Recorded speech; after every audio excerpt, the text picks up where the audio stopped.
Yo, welcome back to the Splits and Sake podcast. I am your host, Justice D. Maxwell, on the scene. And I got some good brothers here with me. You got your boy Rome, D. Senpai, back again. And we got a special guest here with us. Introduce yourself, my brother. Yo, it's Wayne, aka Bruce. Why do they call you Bruce? Big Batman fan. Batman. No, dope, bro. Thanks for coming through, though. We appreciate having you, son. I appreciate it. Thank you for having me. Yes, sir. Glad to be here. Yeah, bro. Also, as always, the podcast is available audio only for our audio listeners on streaming platforms, Apple, Spotify, all of that. So tune in, share, rate it, all of that. Type. Yeah, man. So for those of you who heard the news, you feel me? You already heard it, but guess what, man? Shout out to Big Soto Sake, man, the official sponsors of Spliffs and Sake, baby. Let's give it up to Soto, yo. Soto, we did it, baby. Yo, thank you to Soto so much, man. Y'all showed us love from the beginning, like when we was just out here, just season one, just talking or whatever, yapping. You'd always like our pictures and whatnot, and like the vids, but. And we showed y'all love. Like I said, I don't know what episode. Either episode 2 to 3 is when we first, when I first tried Soto, but when we first had it on the podcast. And to go on to me again, it's like I started my sake journey on this podcast with them, and I was able to determine that this was like a very good tasting sake compared to all the ones we had. So like, yeah, I definitely did something good here with that one. Yeah, no. Shout out to Soto. And for real, I've been seeing it like in more and more like liquor stores, like little wine spots here and there. So it's like the name is getting up there, and I don't want to say I'm taking responsibility for nothing, but more and more people just keep up walking up to me, like, fans of the pod or whatever, like, yo, blah, blah, where do we get some Soto, yada, yada. And it's like, it's way easier for me to like point them in the right direction. Like more and more places have it. So it's super dope, man. Once again, shout out to Soto Sake. Soto, again, means outside in Japanese. Yes, it's a celebration of Earth's purest elements brought together to make this premium quality, all natural product, baby. Find you your closest liquor store, winery, Total Wine, whatever. If you can't find Soto, reach out to me. If you're within like New York, I can kind of point you in the right direction to find it. You feel me? And have you a Soto summer. Have you a Soto summer, gang? That's it. Those are the big words. I feel like every kickback I go to, yo, where's the Soto? So like it's lit. Soto was it. Even now I was at your birthday. I don't know. I know a lot of people. But one dude was like, yo, like, what you drinking? I was like, I don't know. You only supposed to be drinking that Soto, bro. Like, only Soto, bro. We gonna start bullying people. Like, yo, run down on there. Yo, what's in your cup, gang? What's that? What's that in your cup? What's that, tequila? Don, what? That shit out of here, nigga. Some Soto. Some Soto in your life. Some Soto in your life. You feel me? But I don't know if you've tapped into our episodes. We always start our episodes with a toast, and whenever we have a guest, you're familiar with One Piece, we gotta bring you into the Grand Fleet. Yeah, man. And that can only be done with exchanging the sharing of sake cups. So Big Rome, if you can get that big body up out the fridge for us, bye-bye. Sure, man, sure. Thank you, gang. Gots to keep it chills. And Soto sake like can be enjoyed like room temperature, but in order to keep it authentic, decided to chill it up for a little bit. So you've had the premium bottle or no? Just the regular black? I think I'm unfamiliar with the premium bottle. I'm yes, excited sir. to try it. That's all right. Let's do it. It comes with a little kufi. Keep your bottle. Keep it wrapped. Yes, sir. Keep it wrapped. Oh. Easy. As for you, gang. Yes, sir. Yes, sir.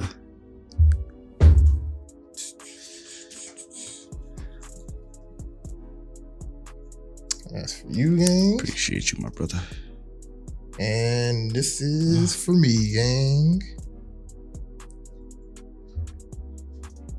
You know the song Binks Sake in One Piece? Yeah. That's really what put me on the sake for real. That's what made me like give it a try. They make it look so enjoyable. Bro, it's an enjoyable thing to drink. You put that on your side, you throw it on a coaster. Yeah. Feel me? Just slice up. Yo. But yeah, man. Kampai to the gang. Oh, yeah, Kampai to Soto Sake. Kampai, Bonsai, Bankai, all Bandai. Big Soto.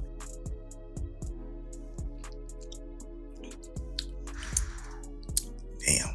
It's the goods. Smooth. Exactly. Now, if you don't know, Soto is this sake specifically. It's a super premium Junmai Daiginjo, right? Now, if you're not familiar with like season 1, go watch season 1. Well, but Junmai essentially is like the filtered, right? So like that's why you'll usually see it clear. Junmai Daiginjo is very filtered, and a super premium Junmai Daiginjo is hella filtered. So that's why it is like so smooth and whatnot. Like you taste it, but you don't like feel that burn, you know what I mean? But you feel the euphoria.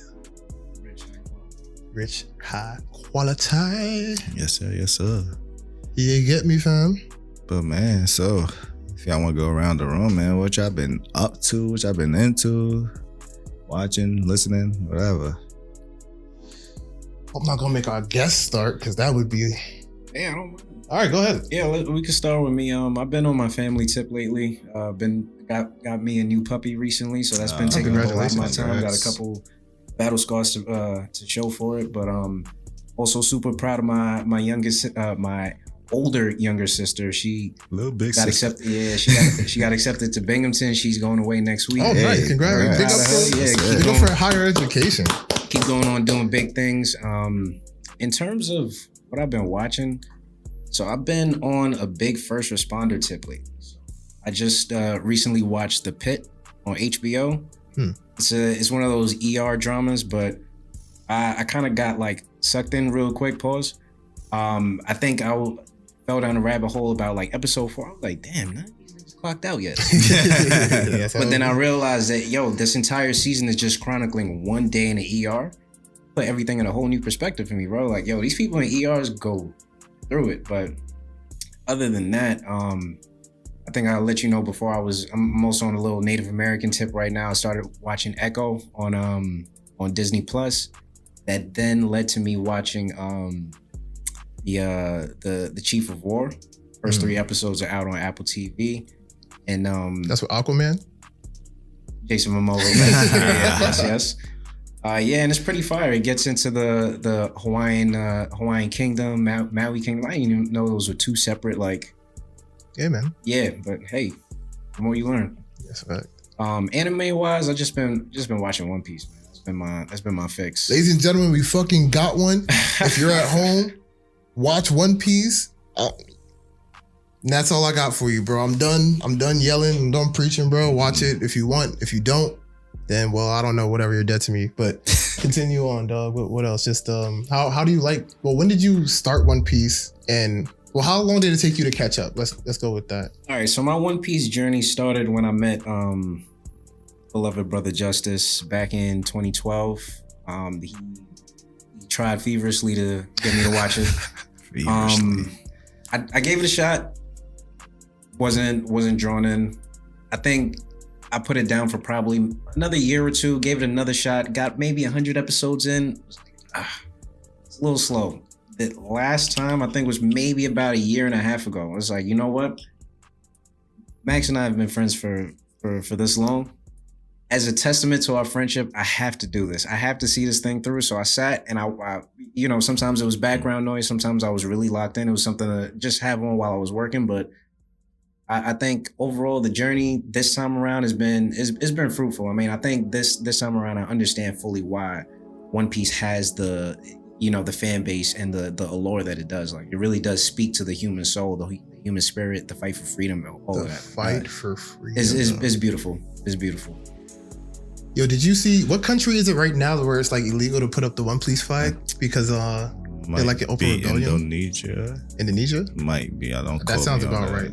We'll fact check that. If it's wrong, we'll just correct it in post. But I think that's really dope, dog, because One Piece is one of those shows where it's like face value, it's like, yo, this kid is just rubber, you know, but like it touches on so many like geopolitical issues and like morality, all of it. Like these are pirates, you know, but like there are pirates who be doing fucked up shit. There are pirates that just be doing pirate shit, and there's pirates that just do what they want. Whatever it's worth, they're altruistic. Like they, you know, Luffy has his codes, his morals, and his goals, and he, for the most part, sticks to them, and that's what attracts people to him like a magnet. So, yeah, man, if we had a little bit more Luffys in the world, maybe we'd be a better place, right? It's real shit, dog. That's real shit.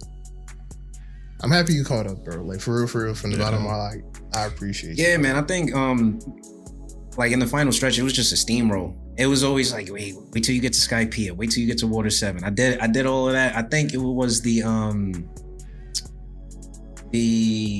Marine Fort. Yeah, that really did it for me. Like I think just seeing all the heavy hitters in battle. And just the tension, like One Piece does a good job of building tension and just making you feel it as a watcher. Like that whole time, I was like, damn, so what is gonna happen to Ace when Luffy got there? I was like, damn, so Ace is free, and then Ace wasn't free. It's like what a ride. But I felt it the whole way. You know what I'm saying? It's impactful, and it's also beautiful the way that just does it doesn't leave. Like that carries throughout the whole rest of the story, pretty much. Yeah, bro. One Piece is really one of those where it's like, it's not done, right? It's an incomplete story, but it doesn't feel incomplete because it's just a journey. You know what I mean? Like, and that's the beautiful thing. I think it makes you appreciate like it. I don't want to get into what I think the One Piece is, but I just overall, like it shows you that the sometimes the journey's greater than the destination. It's about the things that you do, the people that you meet, and the shit that you experience on that path. That's the treasure. I don't think if that's what the One Piece actually is. I think he said that that's not. He said that's not what it is. I don't think Oda would. I like his the years and years that he devoted to the writing wouldn't be. The finale wouldn't be as simplistic as that, but I think it would be beautiful, like ironic, little end at the, you know. Similar to another anime that we're gonna discuss later on, I suppose. Nah, dog. You're gonna. All right. So look, final question on the One Piece side, right? Okay, all One Piece, 1,000 episodes. Oh my gosh, it's how am I ever gonna finish it? Now that you're caught up, do you wish that there were more episodes? Yeah, I mean, naturally. So I wasn't a manga reader because. You know, like I think that's just a little bit more of the. I got into it late, so you know, by the time I'm watching the anime, I'm well past like wherever I thought I was supposed to be in the manga. So I just continue where I was with that. Now that I'm all caught up in the anime, it's like I just need to keep reading the manga. Now I'm almost all caught up in the manga. I have about like 30 chapters left, and I'm trying to like take a step back because I don't want to then reach the end of that. Now I'm waiting a week, a month, whatever Oda decides to do. It's like every 2 weeks now. Sometimes a month. Yeah, bro. Welcome to the Grand Fleet. That's it. Welcome to the Grand Fleet, dog. Happy to trade cups with you. Yes, sir. What you been on? I mean, you can keep it short. You already know. Every time I talk about what I've been doing in the previous episode, I was catching up on the MCU last time we spoke. Technically caught up, not really, but to my standards, I'm caught up. I'm sorry to cut you. You finished Ironheart? Yeah. All right, we're gonna circle back. Continue. So, yeah, watched. I know I last came up here. I said I watched Marvels. I watched Cap, Thunderbolts, and I watched. Now we're gonna start Daredevil. So I finished Daredevil and I finished Ironheart. Born Again. Yeah. You finished Born Again too, right? Nice. That's why I had to jump into Echo, man. I had to connect the dots. I didn't want to watch Echo because I think unless you care about Echo, the character, you should watch it. But they kind of touched on like the important stuff of why, you know, Fisk is like, oh, what happened to you this whole time? Like, just go watch Echo, and that's what happened. Yeah, basically. Like, all right, I guess, all right. Well, you're here now. So it was like, all right. I don't think I really need to watch the whole show to find out that something was going on here. But yeah, it is what it is. Ironheart, the show that's been getting hated to death. Did you finish Ironheart? No. Do you like care to start it or? No, I started it. Okay. Damn. All I can say without like spoiling it, this has to be the dumbest genius I've ever seen in my life, bro. Like, I don't know. I get that like emotional intelligence and like regular intelligence are two different things. And it's like, it was real because she kept, she had her panic attacks. She went through like a traumatic experience or whatever. And you're seeing how she deals with it in real time and whatever. But it's like, you kind of got to give her grace because I guess she is still a teenager. But bro, fuck out of here. Yeah, you're not giving her grace? I mean, she was in college. Was she not? Yeah, but she was in college because she graduated high school when she was like 13. Oh yeah, well yeah. So like, I don't know, bro. That ending, oh my gosh, dog. But we got a good confirmation of a major supervillain, so that's. And a lot of people hated that. That's the show they've been wanting him to come in for so long. Yeah, niggas is tight, bro. Yeah. The Marvel racists are pissed, dog. You already know they're in the comment section going crazy. Like, this show y'all wasted on this? Yeah, bro. Cree Summers was in it. I don't know if you've seen Cree Summers. Shout out to Cree Summers. Number 5. Number 5. Susie Carmichael. Who does she play in a different world? Herself? Basically. It'll come to me as it comes. Oh, number 5's older sister, Cree. Herself. Like, yeah, the list is long. Yeah, the list is long, bro. Shout out to Cree Summers. But yeah, Ironheart. We'll see. I mean, it's all right. And my only thing is like, yeah, the whole, I'm trying to perfect the suit to be better than Tony Stark and whatever. And it's like, but you still, the suit that you came out with is like, that's what you came out with? Yeah, that's the first suit. I mean, I get it, the whole, wind power and solar energy, but it's like. Even how she powered the suit at the end, I'm like, yo, dog. All right, it's cool, bro. Born Again, Daredevil. Gas. When this I don't know if this is, I don't really care for spoilers, bro, because this shit came out almost a year ago, but the first episode where Foggy got foggy. That let me know it was a different show than the Netflix show for real. What? And the Netflix show was kind of dark too. It was a much different show. Look at my face, nigga. Fuck this nigga. And it's like, bro, I forget his names. Brian Cox, I think. The nigga who plays Daredevil, he does a great job of pretending to be blind, bro. Yeah. Like, I really be forgetting that he could dead ass see. Yeah. And that's, you know what, that's interesting too, because Marvel, they've been trying to do a better job with the representation of their characters, because like where Echo that we were talking about briefly, like I just read that the woman who plays her is actually she's actually deaf and I don't want to wear, but right, yeah, and knows karate apparently. That's pretty fine. No, that's dope. Yeah, amputee. Amputee. There we go. You should, unlike some people in certain Netflix shows. Who's that? Finn Jones. Oh, that's the nigga who plays Iron Fist. I fuck with Iron Fist, but it's like you can, especially season 1, you can clearly see him counting his steps. It's like right, left, right, kick, son, Corey.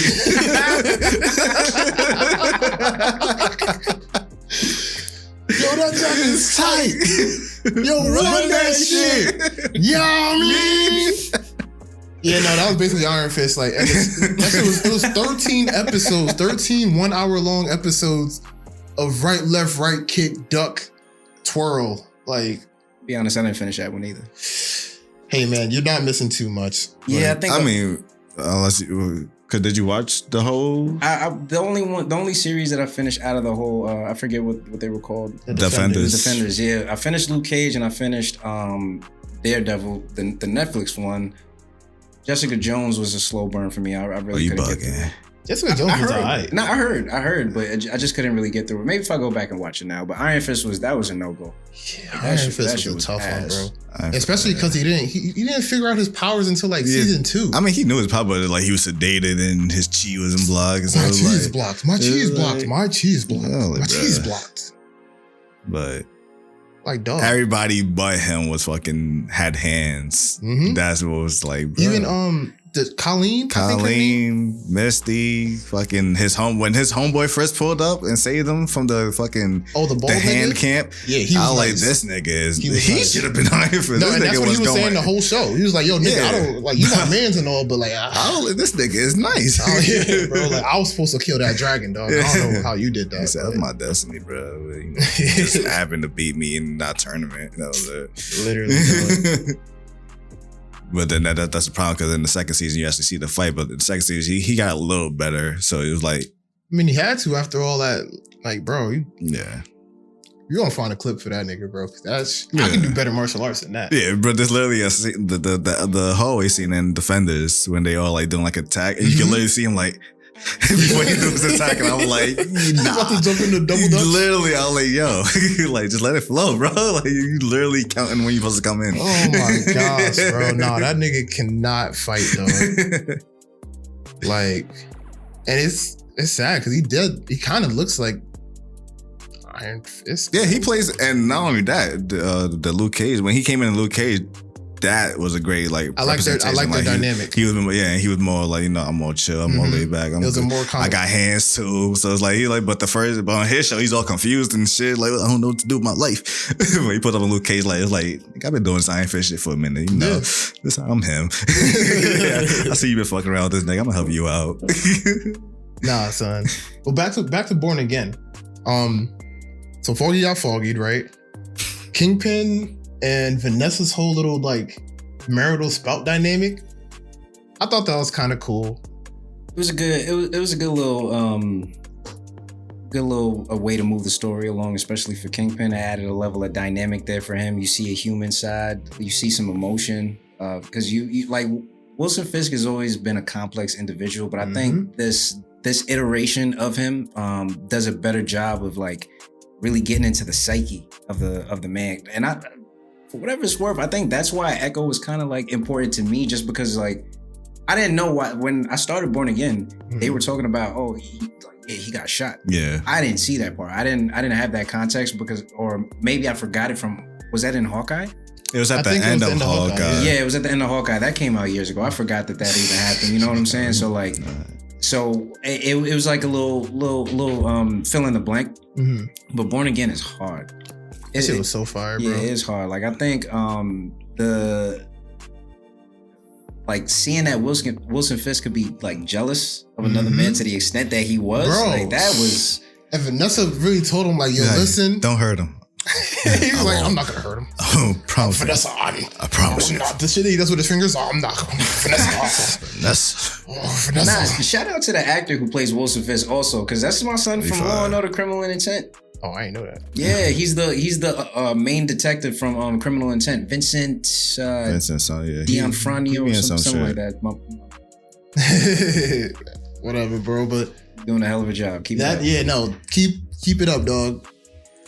Fucking that shit was hard. I liked Tony Soprano's son, like his involvement, and I feel like that show that's the kid. Yeah, it's James Gandolfini's son. Right. So funny thing about that, I should have checked too, because it was funny because he was like the way he was eyeing him. And I think he plays his younger self in the flashback in season 3 of Daredevil. Oh, so that's why I was like, did they just cast him in the show again? I was like, what the fuck? So I was like, and the way that the show made it pop up, like he's gonna be the next Kingpin.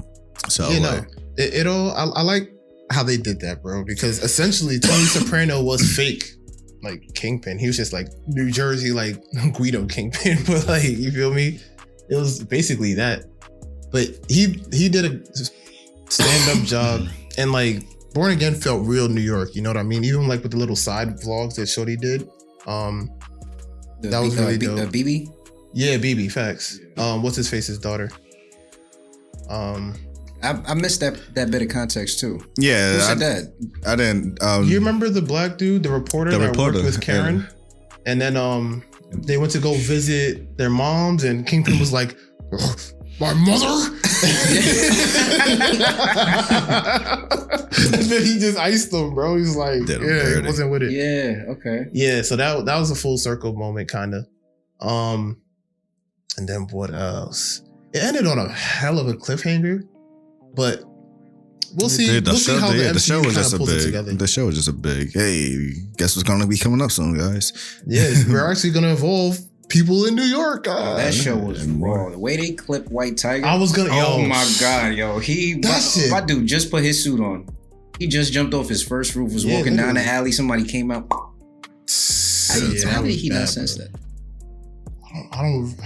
I mean, White Tiger's powers are kind of ambiguous. Like, you got the amulet. He's basically Vixen, just and then they're setting his niece up to be the next White Tiger. Yeah, because the actor who played White Tiger actually passed away in real life. Yeah, wow. That's what they dedicated that episode to. Yeah, rest in peace to the actor that played White Tiger, because it's just like Spartacus.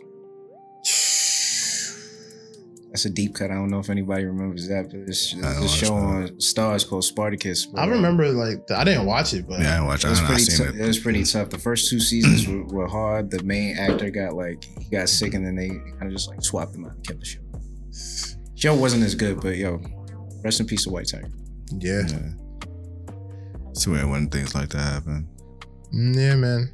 Should be tough. What else you got? That was it for your. I mean, I got one, but it's gonna kind of be in our main topic.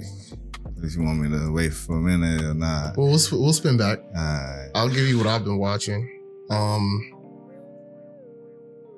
all right, yeah, okay. I picked up what you were putting down, but yeah. I saw Superman and I saw Fantastic Four, both in theaters.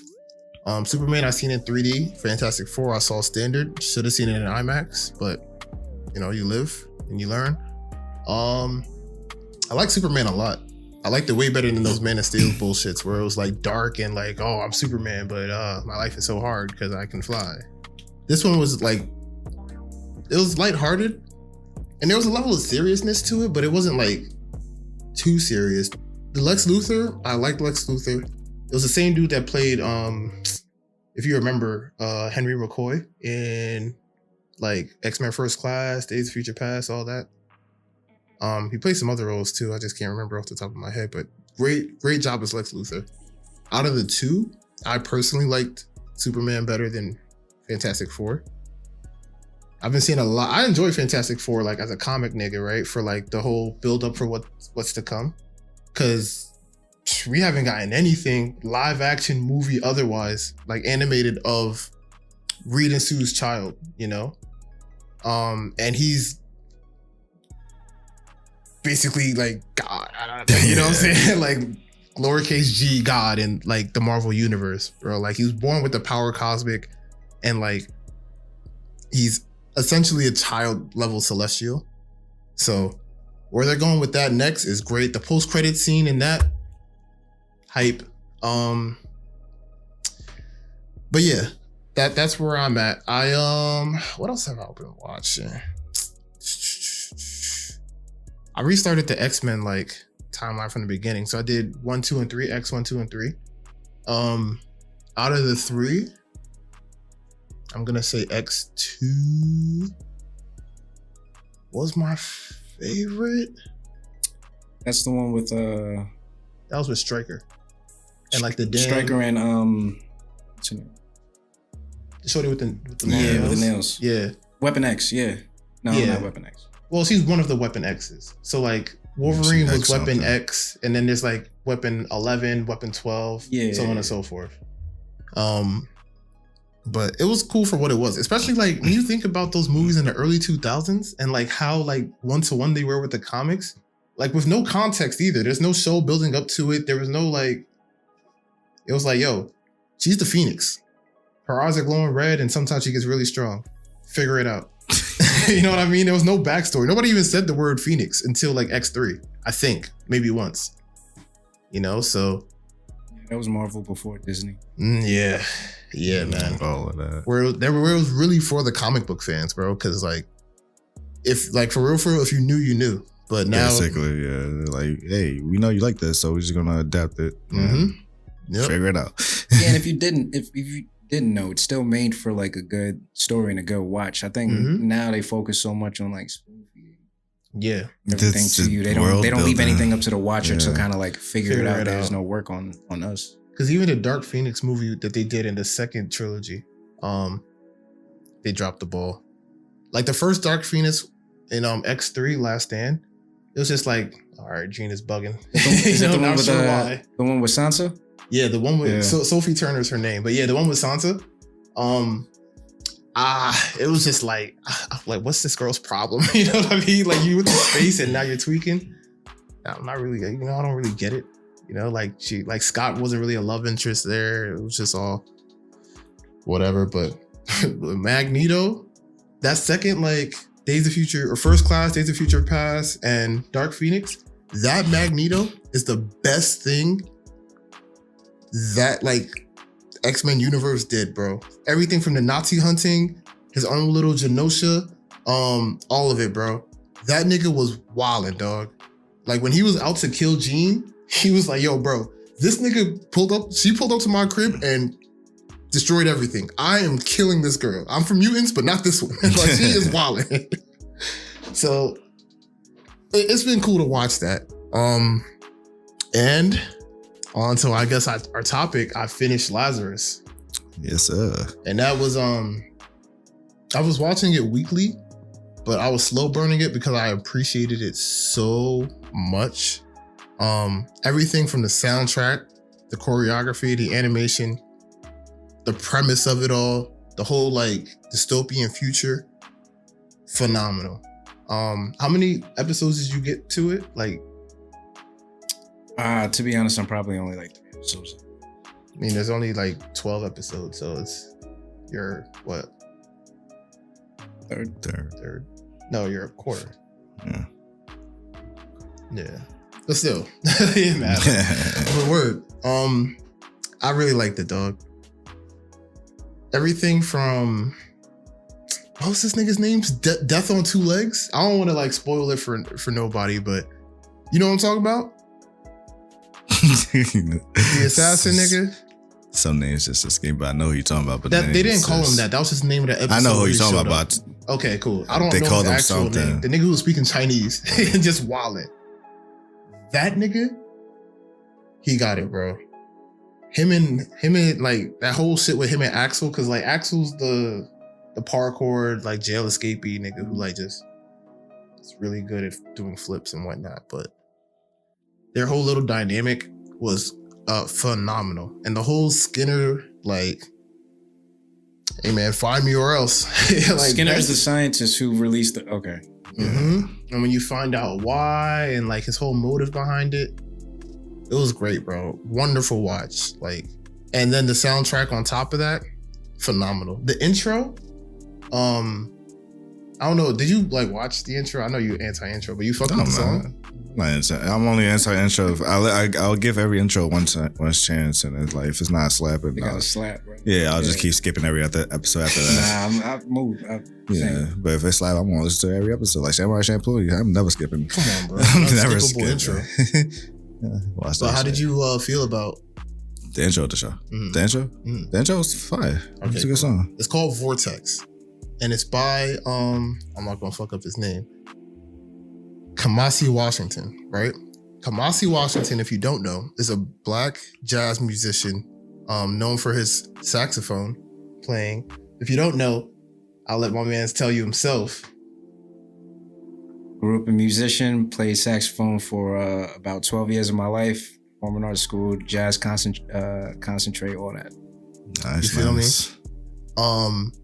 So he's just like a beast of this whole jazz scene right now, of like modern jazz. And for him to be a black man and like be pivotal to the soundtrack for this phenomenal show, I couldn't ask for more, bro. Like I listen to Vortex I've listened to it on runs, like if I'm studying, whatever. It's just great. Like it's a roller coaster of audio sound. I know that's redundant, but I don't give a fuck. You know, so shout out to Kamasi Washington. And that's my Lazarus review without spoilers. Yeah. How did you feel about it? For me, no spoilers. Overall, I enjoyed it, but I feel like Lazarus came out too late. I think this would be like it's a great anime now. Right. If it came out in the early 2000s, it would have been top 5. Like people would have been talking about this because like the topic is like, all right, we kind of we dealt with COVID, so it's like it felt like he kind of just throwing it out there. But if he would have came with this early and like, oh, I was like, what if? I didn't even put COVID together with it. Yeah, it's like, what if we were into this situation of this? You have to find this nigga in 30 days. Yeah, and we're all dying from this disease. I get where you're coming from. But I think at the same point, he had to let the early 2000s breathe because Shinchiro was doing that. Well, he dropped stuff in there. But I'm just saying, if he would have, instead of dropping Shampoo, he dropped Lazarus. Okay. And then we would have got Shampoo.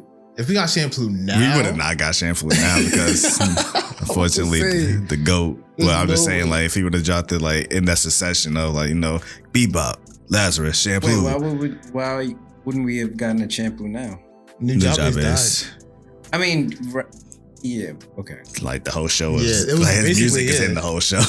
Yeah, okay, that's fair. Half. Fat John as well. Fat John, fact. Shout out Fat John. Fair. Rest in peace, Nujabes. Rest in peace, Nujabes, dog. The father of lo-fi. Well, kind of. Dilla also gets that. And Dilla. Oh, word? So the beats. Yeah. The drum kit. Yo, it's Dilla and Nujabes. You don't know about Dilla?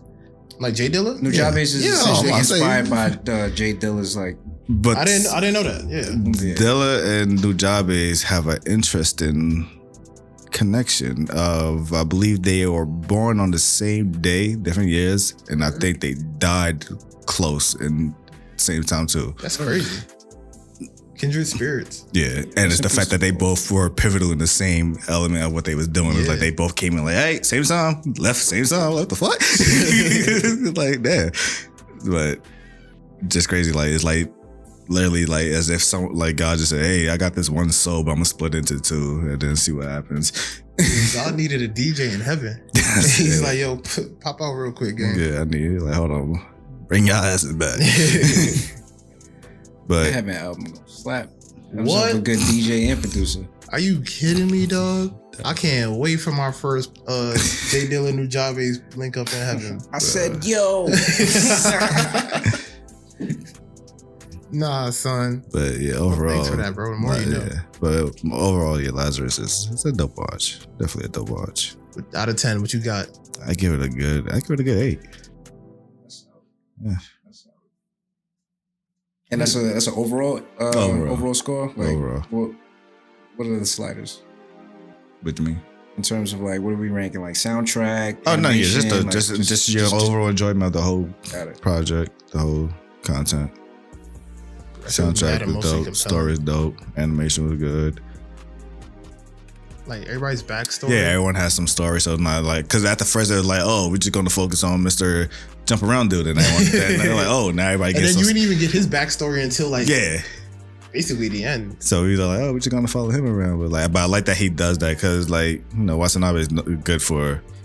All right, I'm gonna give y'all these characters, and you think it's about this person, but then I'm gonna slide in some lore for this person. They're like, oh, so now everybody got some action. Mm-hmm. So he does that in a lot of his shows, if not all. Definitely giving me incentives to watch him. I from what I've seen, I know that I enjoy like the music of it all. I enjoy the fluidity of the animation. Like the parkour is insane. That first prison break scene is just like, yo. I probably rewatched that like maybe 5 times just off the strength of like this animation like in this day and age is so beautiful.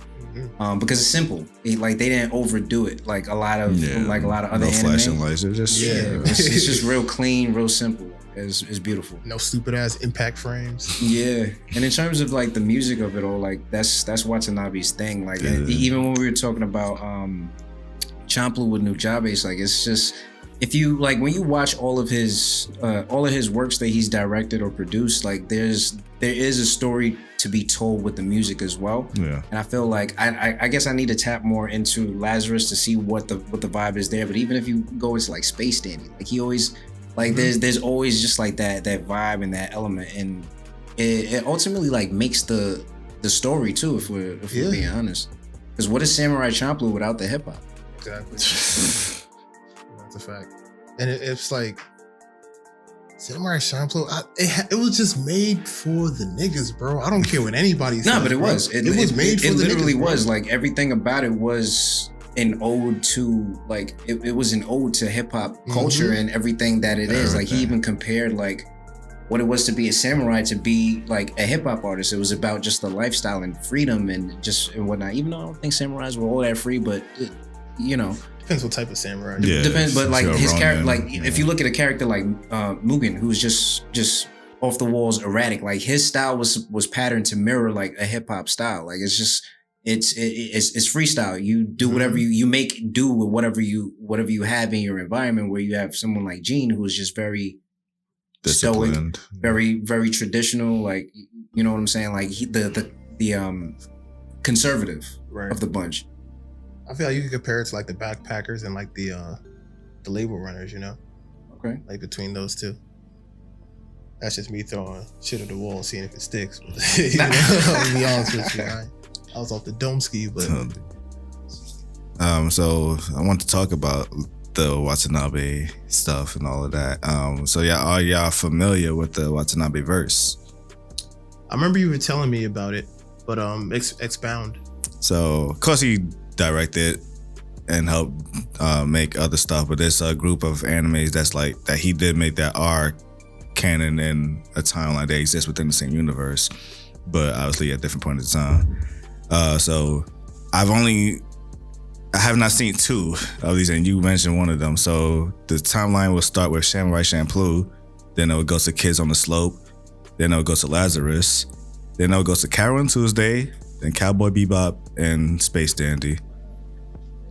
Wait, one more time. That just fucked my head. Because, yeah, no. When you told it to me, yeah. Wait. Because canonically, when you think about it, like, Bebop, Dandy, and Lazarus all take place in the future. Obviously, Champloo's the past. Those dots just connected when he said it. And like, my fault. Run the timeline by me one more time. Samurai Champloo, I got the years, so cool. Which takes place in the 1800s, the Edo period. Right. Kids on the Slope takes place in 1966. Dope. Lazarus takes place in the time frame of 2052 to 2059. Right. Carol and Tuesday takes place in the 2070s, or 2070 specifically, and Bebop takes place a year right after that. And then Space Dandy is far in the future. There's no time. We don't know where it takes place. That tracks. Because like in Bebop, they're already in space, so it makes sense for Space Dandy for them to just be like. But in Carol and Tuesday, so here's the thing. That's why I was confused. Wait, what's that one? Carol and Tuesday is a musical thing he made. I reckon if you definitely into music, it's literally like the whole show is making music, and I will get into that down the line too. But that was my confusion with Lazarus. That's why I told you I wanted a different ending, because Carol and Tuesday, we got to a point where people migrated from Earth to Mars and whatnot because Earth became like we can't live there no more, uninhabitable. Yeah, but we learned in Bebop the reason why that happened because of some gate or whatever that happened on Earth. So my question is how that happened timeline wise. It's technically happened before Lazarus. So I was like, why are we still on Earth and Lazarus? That's why I wasn't sure why it fits in the timeline, but it was like, yeah, I think, but. We were getting there because that was the whole point of like, oh, the ice caps are melting. Exactly. And so it was getting there. Yeah. But like the Earth is slowly. The Earth was slowly decaying. Yeah. Then we got to Carol Tuesday. Like, all right, we out. Nah, that's hard, bro. Shout out to Tsuchiro Watanabe. Yeah. Shout out to Yoko Ono too. She does a lot of the musical composition on his work. She did she did Bebop, she did Bebop. She did some on Champloo. And there's another one that I'm forgetting. I think she did Kids on the Slope too, but she's just a genius. The Beatles Yoko Ono. No, Yoko Yoko Kanno. Okay. Yoko Kanno, yeah. Okay. I'm about to say, no way she's wild. Yo, first the Beatles, now this. There's another one that I seen from his work. I forgot what it's called. I don't want to butcher it. Like Terror something. Yeah, that one. With the three people, and two of them are like terrorists. He did the Animatrix. Yeah, I know he did the Animatrix. Let me see if I can find it. Man did master. It's not showing up for me, whatever. But yeah, he did that. I enjoyed it. I didn't know he did it too. I was like, oh, this picture looks interesting. Watched it. And then it had one of those endings that I was like, yeah. He gives you one of those mad unfulfilled endings. Like, yeah. But also, like, it's like you're fulfilled, but it's like, damn, it's just over now, you know? I didn't watch Space Deep. Terror Resonance. Yeah, got me going crazy. Was that a scary one or no? Nah, it's kind of political in a sense, like, you know, going against the man type shit. Man. Yeah. Terror in Tokyo, that's what they called it in the US. Yeah. That was there was like some cataclysmic like event, like some I don't remember if it was like a bomb or earthquake, but something happened. Because it's like these terrorists is like just fucking up. But we follow them and we learning about like why they doing what they doing. You follow the terrorists. Yeah. Oh, see, now that's all you have to say. Yeah, I remember when that dropped. I want to be a terrorist. Whoa. You ever see that? You ain't never seen that clip? Nah, it's no joke. With the African kid? Well, he's not a kid, but he's like, oh, it'll be here. But word. No, that's hard, dog. Yeah. Watanabe-san. We got, Shichiro Watanabe, if you ever want to come through on the pod, if you're ever in New York and you're into Soto Sake, the special sake of Swiss sake, come on through. You're more than welcome. We'd love to chop it up with you. Type. Yeah. So since we're already on the music piece anyway, have y'all heard the new albums that have dropped as of late? Plural, not all of them, but I heard a couple.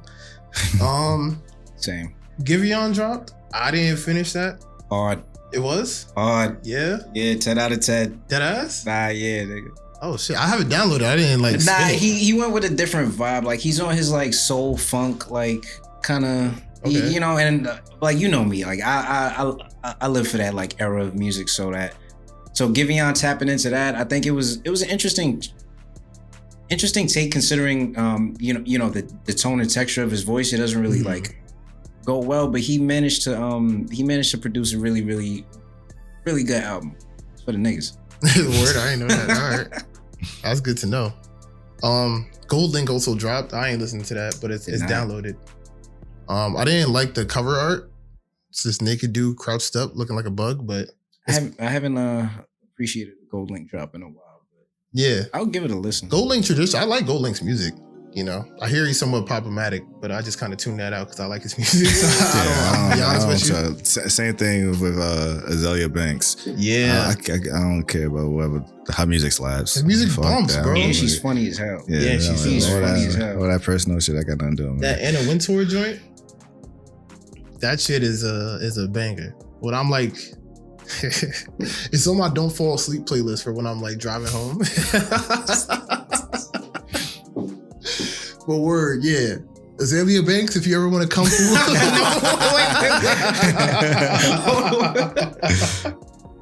No, we love a problematic black queen, bro. You shitting me? I don't know if she watches anime, but word. Azalea Banks probably shits on niggas who watch He probably does, right? I don't give a fuck. Tell her to pull up. Security. Bro, I already just, like, niggas, I see what niggas did to you on Wildin' Out, bro. Like, I'm not afraid of you. Like, stop it. Yeah, nah, you gotta be afraid of that Twitter. I know niggas don't read. I ain't even on Twitter, so I ain't gonna know what you said. I don't give a fuck, bro. So, okay, Gold Link, right? And then the Clips. The clips. Malice and Pusha, bro. Oh my goodness, dog. My connect with ponytail tied back. Yeah. What? I've never. I can't say it on camera, but I'm sure you know where I'm going with this. No, I think wherever you're going, I put out a Facebook post saying the exact same thing back in like 2011.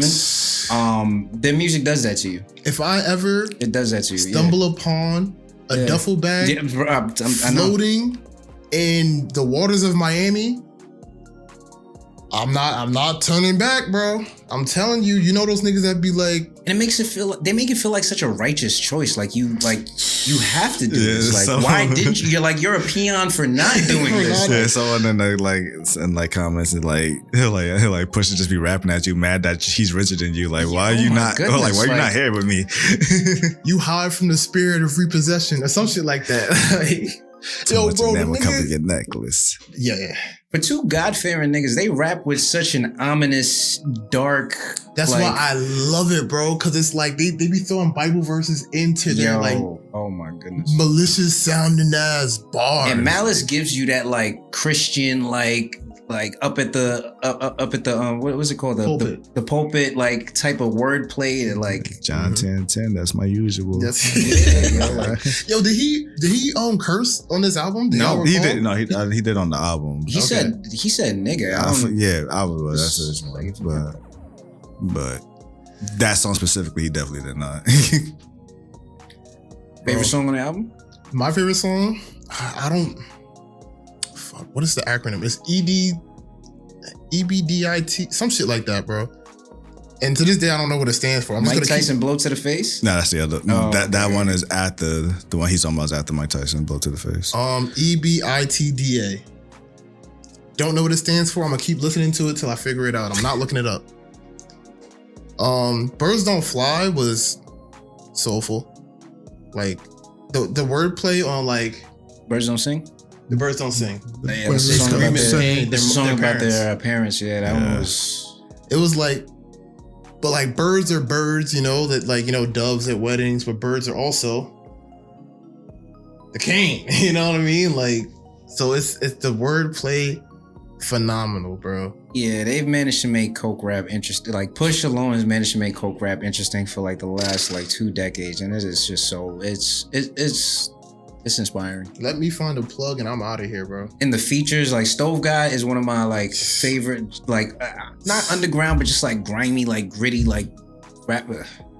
Perfect marriage right there, bro. And them even having like, I mean, Pusha has had songs with Tyler the Creator before. It's like you would never think that Tyler the Creator would add such like he would mesh so well with the clips, you know, like, but it does. But Tyler can rap, you know, which leads me to the next drop.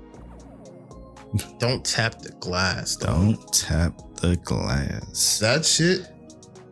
When he put out a post like before it came out saying like, yo, this album is made for you to like move around, to dance, to like if you're driving, whatever. It's made for motion, you know what I mean? And it's like I appreciate that alone, like having a song with high end like BPMs. That's the title of the album. Don't touch your fucking phone, nigga. Just listen. Yeah. Oh, that didn't even click to me. I just thought like, you know, when you're at the zoo, don't tap the glass. Yeah, that makes sense. Don't tap your phone is made out of glass. That's facts. Don't tap that shit. Just let that shit play, man. Yeah, man. My favorite bangers off of that, obviously, Stop Playing With Me. That one, don't let that shit come on my Don't Fall Asleep playlist, nigga. What? Get out of my way. I'm doing 105 on the LIE, bro. Move. Don't You Worry, Baby. Banger. And then Tell Me What It Is. Cause me and my hopeless romantic, I'm in my hopeless romantic arc. I don't know if y'all know that, but you feel me? That's where I'm at with it. And what is that? Tell me what it is before I open my heart up again. Oh yeah. And he sings in a way that's like, it's melodic, but you don't have to be able to sing. Yeah. To sing it. Carry a note, yeah. Yeah, man. Don't tap the glass. And it was a great, bro, a Monday drop. Like I could start my week to like. Literally started my. That's refreshing. I think that's refreshing in a time like this. I personally haven't given the Tyler album a full spin, but I fuck with Tyler heavy. I think he's creative, he's innovative. Him dropping on a Monday at a time where the industry releases on Fridays typically. You feel me? Like he has a shorter window in terms of like album sales, so clearly that doesn't matter to him. He's just out here for the art of it. No, he was still torn. And he's still torn. Yeah, still on tour, and I just here you go, bro. The nigga, I don't know if you peeped on Twitter. He dropped like a surprise like concert or whatever in Brooklyn. $10 tickets. Yeah. Nigga, when I tell you, I looked at my phone. That shit said 2 hours ago. I wanted to cry, dog. I'm like, bro. The way I've been bumping this album, he did it like the Thursday of when the album came out. I'm like, bro. But whatever, I still got the music. So shout out to Tyler though. Also, shout out to Madison McFerrin, who did the vocals on "Don't You Worry." I have my biased love for that song because I've been following her music for a minute. So, funny story with Madison, I first heard her vocally on a Little Brother song called Black Magic. And I was like, all right, she did the hook, cool, whatever. Next thing, I watched Carol on Tuesday. And there's a character on the show. She sings a song. I was like, yo, her voice is amazing. Who the fuck does that song? It was her. She voices her singing song. Then someone else Mella Lee voices her actual talking voice. So I was like, oh, let me listen to her music. Fell in love with her there. I got one of her vinyls actually too. So I just been supporting her. So I was funny enough that, as I mentioned earlier, that when I first listened to the Don't Tap the Glass album, it shuffled on me automatically. So that was the first one that came on.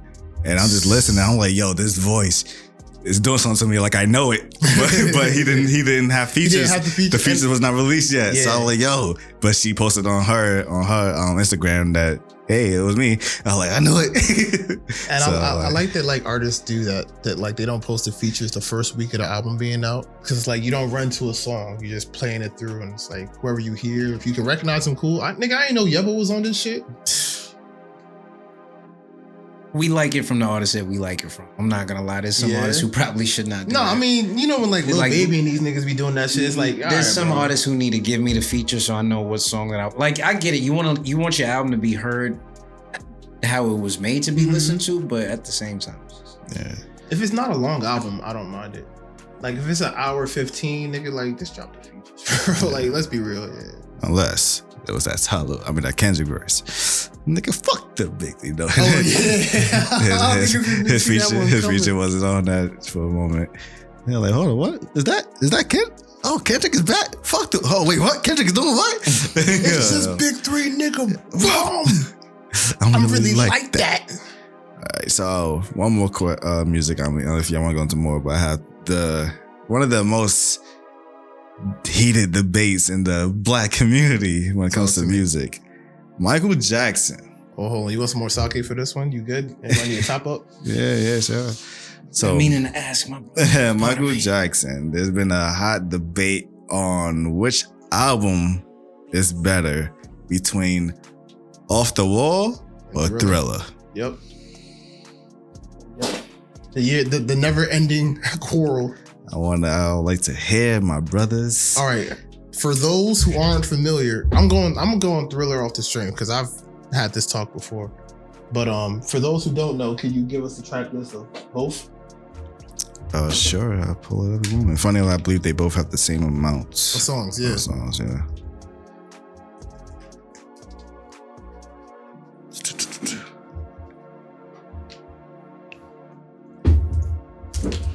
And the reason I'm going Thriller, it's not even for Thriller. I don't even like the Thriller song itself. You know what I'm saying? Like I'm done with like Thriller.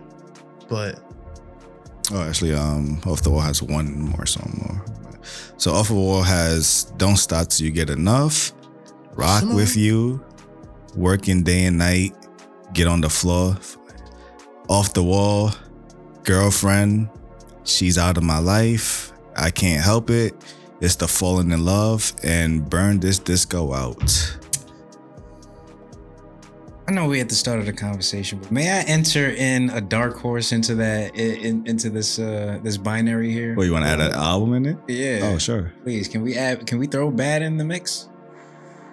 Can we please throw Bad in the mix? Usually it's Bad and Thriller. It's usually Bad and Thriller. Off the Wall was Well, that's why I said usually, but that's why I said when it comes to the black community, that's where the debate is really.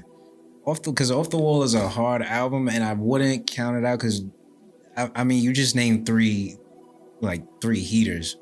Thriller, whole album is Thriller, Billie Jean, yeah. Well, got Wanna Be Starting Something, got Baby Be Mine, The Girl Is Mine, Thriller, Beat It, Billie Jean, Human Nature, PYT, and The Lady in My Life.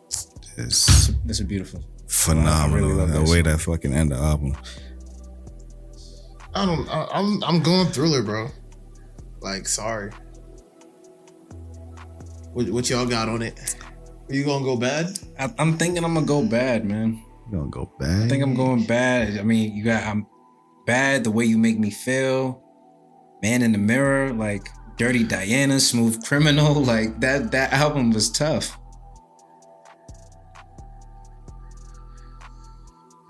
But it's a vibe, and I think that's where the debate goes to. So again, like people like say, mostly predominantly black people say, Off the Wall, that was like his peak right there, and they were like, I get it. I was kind of off the wall for a minute too, and then I was like, you know what, due to my job, I got a lot of free time for listening to stuff, so I'm gonna listen to both these albums back to back and put myself in the mindset of 1979, Off the Wall just dropped. How do I feel about this album? Then 1982, Thriller just dropped. How do I feel about this album? Off the Wall felt like a product of its time. So it stuck to the funk, disco vibe. And I'm like, all right, but there's other projects that sounds very like 70s, that. Yeah, Thriller, they ain't shit sounded like Thriller during that time. Bro. Thriller was just so that man. It was like it was cohesive, but it was also like all over the place. Nigga, starting with it was Quincy Jones. There was nothing sounding, but he was on off the wall too. But it was just like nothing was sounding like none of these songs, bro. Like you can't tell me there's a Lady in My Life comparison somewhere. Like that shit is. Yeah, that is one of the. And what would you put? Like what genre would you classify Lady in My Life? Is that like R&B to you? Like that has R&B soul vibes. It would, R&B soul. Because Michael kind of like he crossed. Crossed. Yeah, that's because that's people like, man, that's when you start going pop. Cause like when you start the album with Wanna Be Starting Son, I was very like, all right. But like I said, you go into Baby Be Mine is bop. Yeah. Girl Is Mine slows it down. Girl Is Mine. Thriller is just Thriller. Thriller's just Thriller. Thriller's just Thriller. That beat is fucking crazy though. It's a bang. I've heard it so much in my life that it's like I don't you hear it in the right speakers. That fucking beat and Beat It. Yeah, both of them. Too. And Billie Jean. And then Billie Jean. That three man right there. It's funny. That's hard to beat. So the first three is wishy-washy. Because like he starts high, then mid, then it goes slow. Then it's like the second three bang. Is like like. And Human Nature, he just had to put Human Nature in there bottom to like slow it down a bit. And but that's still a banger. PYT, bro. That's what I'm saying. That bottom three, Human Nature, then PYT, then Lady in My Life. What? Bro. I mean, I guess we can make a poll comment. Yeah. What you think out of the three. But also, don't sleep on Invincible. That's actually a good album too. Invincible? That was what, 2001 album, I would say? 2000? Which was technically his last album before he died. Well, like the last album he officially put out. Which is crazy that he didn't put nothing out until after he died. He's busy being Michael Jackson, bro. Like doing Michael Jackson stuff. But because that album was more, he was getting more into like a hip hop bag in that album too. Is that the one with Butterflies on it? Butterflies in it too. That shit was hard. Butterflies, fucking 90s, early 2000s. Break It Down's on that. It's another one. Fuck, I'm gonna fucking be mad.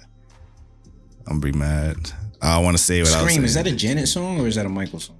Collab. But I believe it's on Michael's project.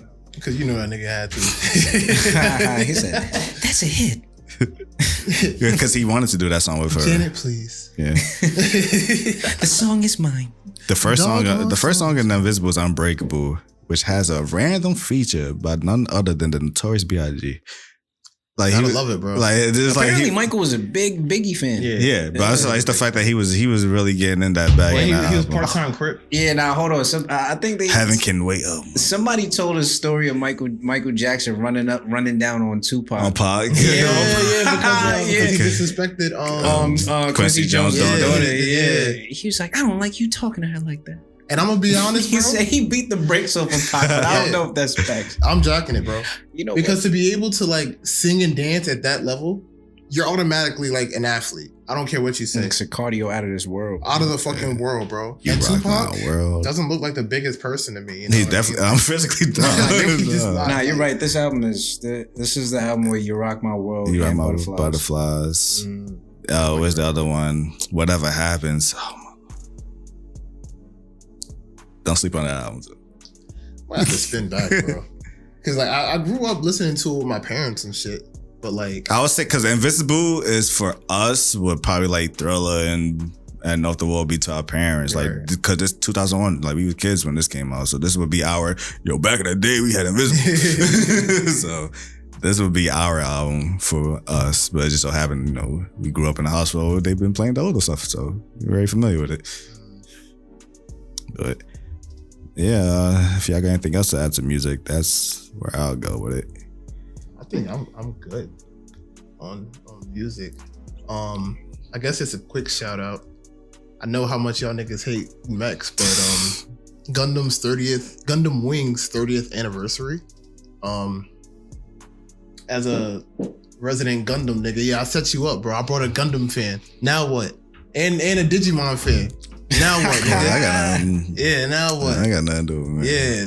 But Gundam, fuck out of here, nigga. Big Digimon. Big digital Gundam monsters. Big side-eye. Digimon are the champions. Yeah. You know what that makes sense? You're bugging. Let me tell you something, bro. Don't tell me nothing. A Digimon? a Digimon is beating the shit out of whatever Pokemon you throw out, bro. I care less. All right, bet. Yeah, there's not a conversation. It's not a conversation. I got nothing to do with me, but Max, as long as you can't don't tell me nothing. You will never convince me anything about that. Giant robots just don't do it for you, or you're not into like the whole political side of like what political side? You ever watch Megas XLR? No. Never on Cartoon Network? You remember Megas XLR? I remember right? Megas. Yeah. Chicks. That's what I told the same reason why I didn't fuck with Power Rangers. So I was like, hey, it was cool until like, hey, let's all turn into a mech. I'm out. Yo, one might argue that's the best part of Power Rangers. That's the best part of Power Rangers. Yeah, okay. Oh my gosh, this giant thing. Yeah, all right. Let's go get on our car. No, we all know martial arts, but let's just fucking go into a fucking robot. Nigga, if this shit is 100 feet tall, what is my jump kicks gonna do? Hey, you better pull out the strap. My little like light sword, whatever. Exactly, bro. You better do something. Better cut that shit out. Yo, did y'all know that was like Asian shit before? Like yeah, it was like Japanese or something? I talked about it. Yeah, the original Mighty Morphin wasn't like the fight scenes in Mighty Morphin are like 1-to-1 from the fight scenes in the Japanese original Sentai. What's it called? But whatever. I think it's called a Sentai. I know a name, but I don't want to say that's what it is, but I know Kamen Rider. Yeah, exactly. But I don't know if that's Kamen Rider's still going on too. And that shit is hard. I don't know if you like see, well, you probably don't see clear. I'll send it to you, but that shit is hard, bro. Like Kamen Rider, I can't understand a word of what's going on, but them niggas is disappearing, reappearing. Damn, like the fight scenes in this shit is tough, bro. But word, essentially, like when they demorphed, they just like put the regular white, Asian, and black nigga like But yeah, most of it is just like the American dub of the Japanese like action of it, I guess is my lackluster way to put it. But I don't know, bro. I'm not really sure what your hate of mechs is. That shit's just not interesting, bro. Let me ask you a question. Don't. I'm gonna ask Wayne first. No, I'm gonna ask you first. Do you think you can pilot a Gundam on the first try? No. Can you pilot a Gundam on the first try? Aren't Gundams like linked to biometrics? Well, no, probably. Actually, yeah, maybe. No. So shit I watched was it depends which 00. Yeah, different one. So just sitting in the cockpit. The whole lore of like Gundam, right? There's people on Earth and there's people in space. The people who were born in there are people who were like born on Earth and then went to space. That's the majority of the space colony. The new generation of like kids that are born in space, some of them have this ability. They're called like new types, essentially. Like if you were born and raised in space, you're a new type. So you have like this psychic link between people and machines. So if like you're essentially a new type, that's how you can pilot a Gundam on the first try with like no experience. You were just born literally different. That's it. Like if you're an adult, then you have to figure it out like the hard way. But if you're born a new type, and that's how like in the Gundam fights, I don't know if you peep, like you know how like they communicate to each other like through Gundams? Yeah, he's tight. Yeah, now you're tight. No, I'm thinking about it because I want to say it like because I went to Japan, right? And I went to the spot where the giant Gundam was, and my friend was like, hey. They're like, hey, you want to go see the Gundam? No. Nigga's a hater, bro. Like, I'm going to Japan to see the Gundam. I was sick when I learned that they took that shit down, bro. Are you kidding me? I'm flying this shit back to the crib. Right, yeah. On the first try. First try. Yeah. I think I'll still sleep at night. No, I didn't see that. Nigga, I went to see the Gundam when I was in Japan twice. You know what, bro? I respect it. I respect that because I'm that way with a lot of things, but Gundam is not one of them. But I fuck with it. I definitely fuck with it. Well, anyway, 30th anniversary of Gundam Wing, which is like arguably one of like the top 5 best Gundams series pretty much ever. And they did like a little, you know how like Naruto did for their anniversary, they reanimated like some of the best scenes in Naruto. They kind of reanimated some of the better scenes in like Gundam Wing. Like they reanimated the intro for Gundam Wing and added like an extra scene or two. With modern day animation. I thought that was really cool. And it deserves a shout out. I really appreciated Gundam Wing. I watched it for the first time like last year. I didn't know where it was going, but once you get into like the whole like geo or interstellar politics of it all, I think it was really cool.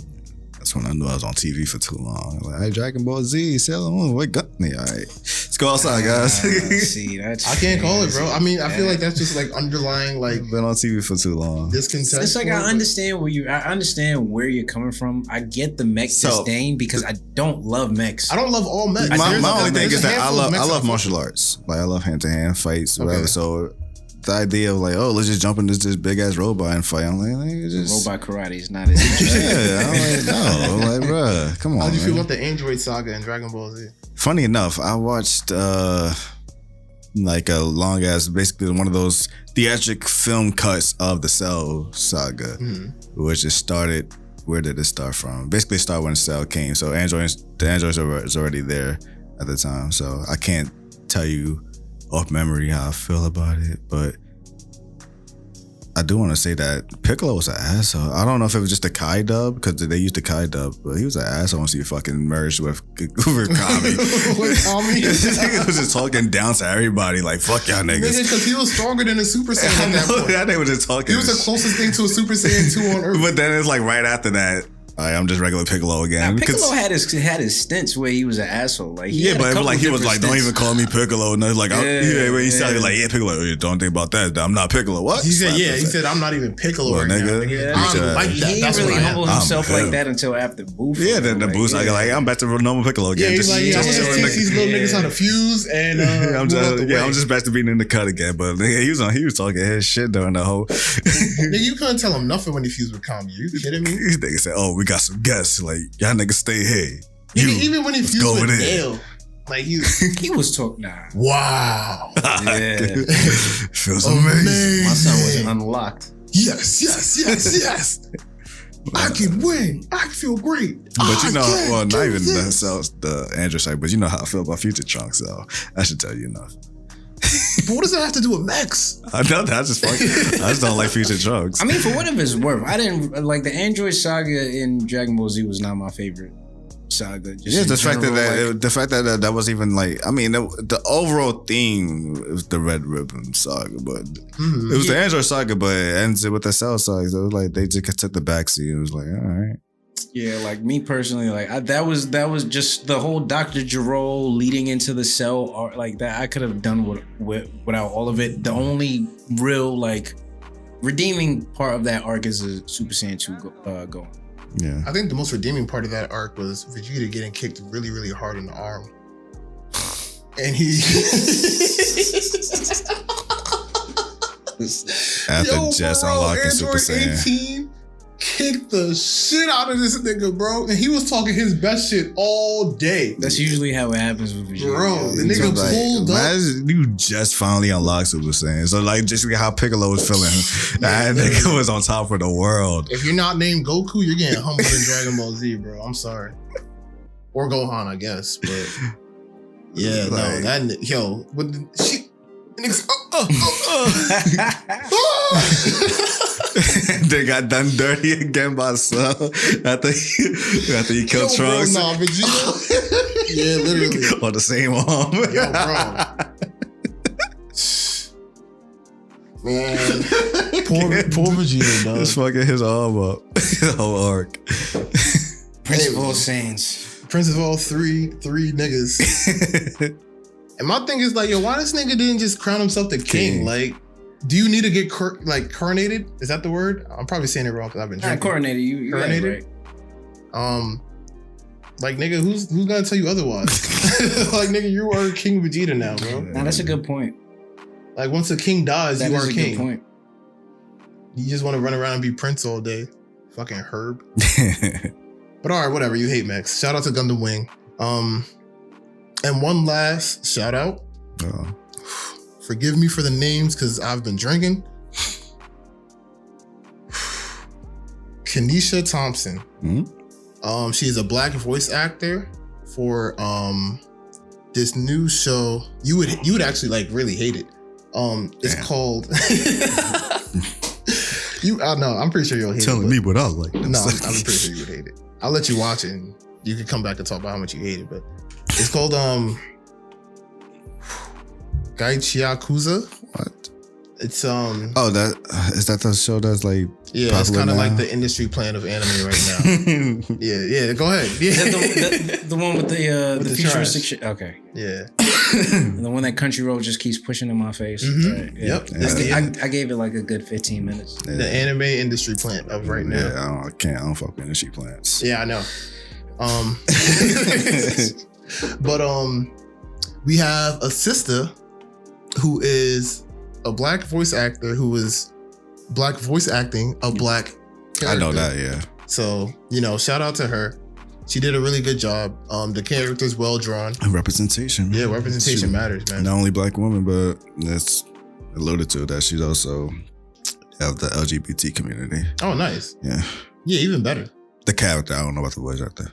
Either way, they both look great. Yeah.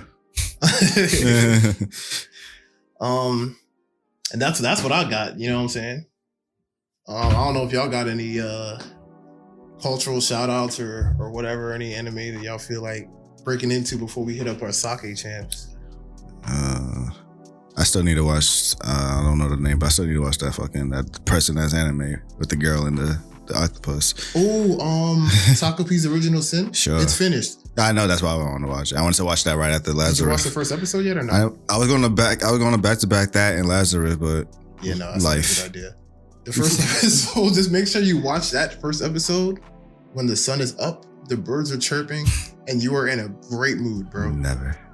All right, well, do what you want then, but you know who you speaking to. Yeah, the show's called Takopi's Original Sin. Live in the quick darkness. Synopsis.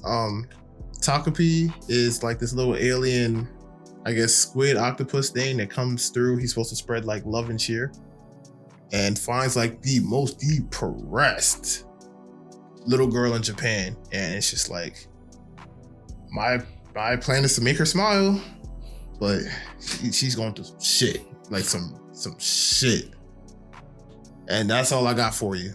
If you are in the mood to feel, then go for it. I ain't been feeling it in a while. Gotta make sure I'm human every now and then. You got to throw on one of those. Like, I ain't been feeling lately, bro. let me watch Mary go on flames real quick. Cause that would do it to me. That fucking boat make me cry. Bro, that if you can fuck with this and not a mech, then I don't know.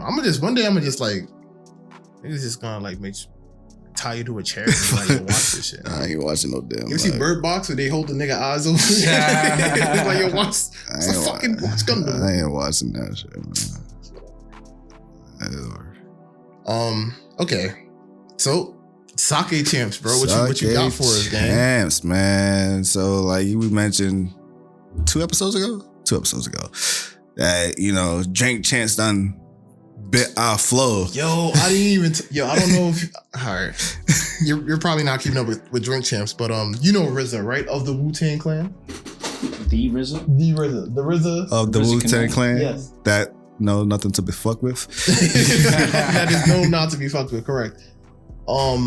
He went on the drink champs, and this motherfucker brought a large bottle of sake and had niggas multiple bottles of sake. Had niggas like, yo, bro, this is that Junmai. This shit right here. It's that heaven sake right That's here. that heaven sake.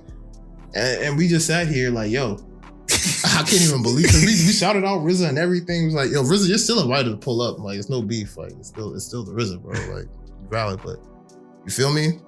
And we got that Soto Sake. Soto Sake, the official sake sponsor of Splits and Sake. But yeah. The RZA swag jacket was not on my 2025. Bro. And it could have been a complete accident, but I don't know. The disbelief in my ears while I'm at work. It's like, echo what? Nigga, when he showed me the screenshot of him with the heaven sake bottle, I said, yo, I can't believe this shit here. Yeah, but you know what? I guess that, like, them niggas being into sake don't really. No, it tracks. It tracks. It completely tracks. Yeah. So it's like, I can't just be how mad. deep he, like, they were just like, hey, we drinking Soto today. And then the rest of the episodes, whatever. They saw me. Nah, this nigga was taking his time to talk about sake. And I was just like, it's like, damn nigga, you on drink whole champs. Drink Casamigos like the rest of those niggas. Like, nah, I mean, I'm happy he didn't. But it's like, it would have been cool if he came here first and then right, that. But also, I also like that how he was explaining to, like, your sake is an upper. And I'm like, oh, yeah, that's true. I'll be feeling that. So you're telling me RZA did a better job of explaining sake than me? Is that what you're saying to me, bro? I'm the co-host, bro. RZA don't know you. I know, crazy. But I'm just like, I understand it from like the drinker aspect of like why people drink. Like, again, me, like I said, this is my sake journey started here. So like, all right, I get it. I can understand it. And I'm like, yeah. But still, I was like, nigga. No, I really couldn't believe my eyes, bro.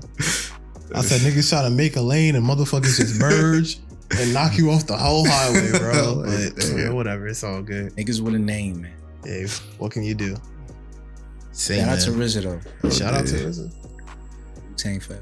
So, shit like we taking it back. We gonna swag and check drink champs. Yeah. And we gonna do what they call it, the quick time slam. We ain't calling it that, but it's gonna be basically that.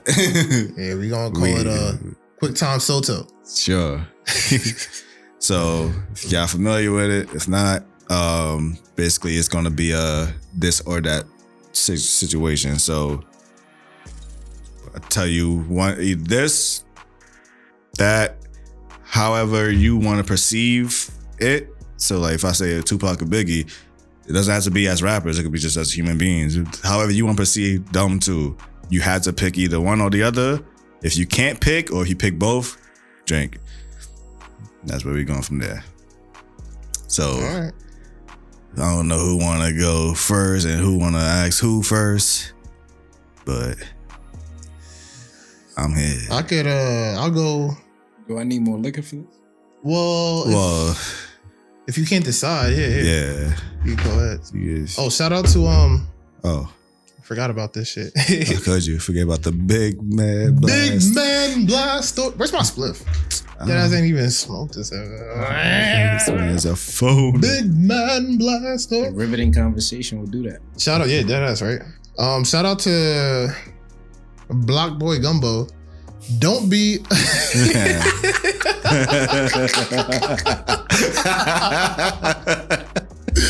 Don't be a Dumbo. Smoke gumbo.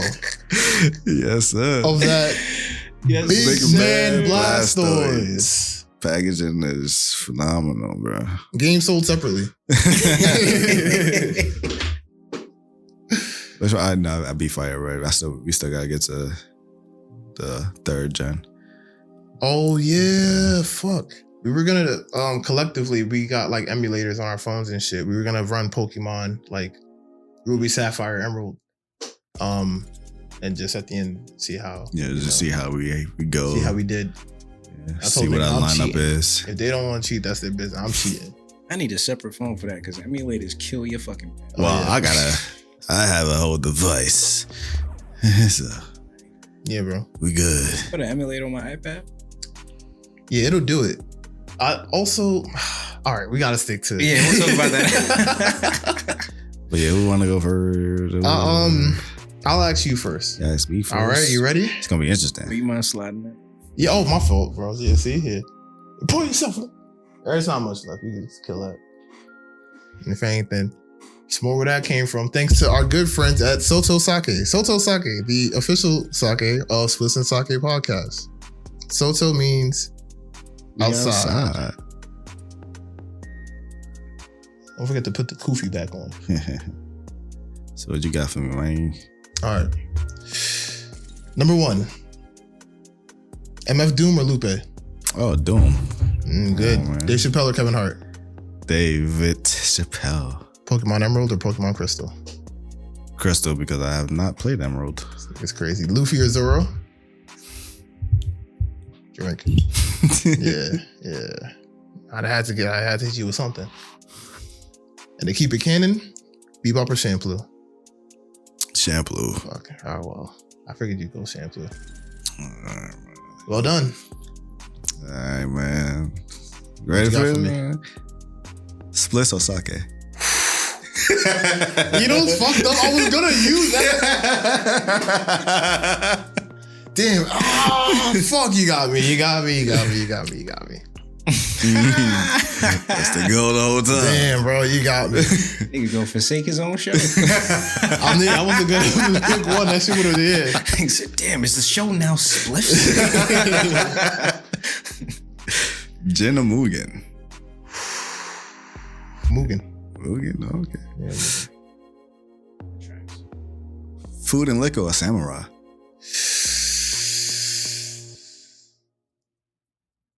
Go ahead, boy. Just do it to yourself. Go ahead. Go ahead.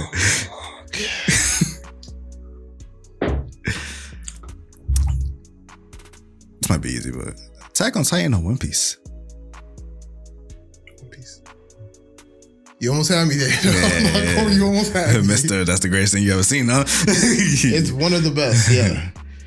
And this one, I've been observing you. I don't know if it's gonna be a hard one, but Bring it on. Sora or Link? Fuck. You got me, bro. Yes, sir. You got me. That's crazy. Damn, you don't even play Kingdom Hearts, you fucking fraud. Good observation, hockey. Yeah, of course.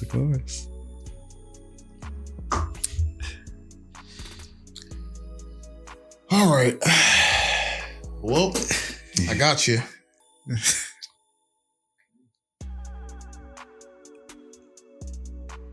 All right. All right. You ready? This is me. It's you. All right, bring it.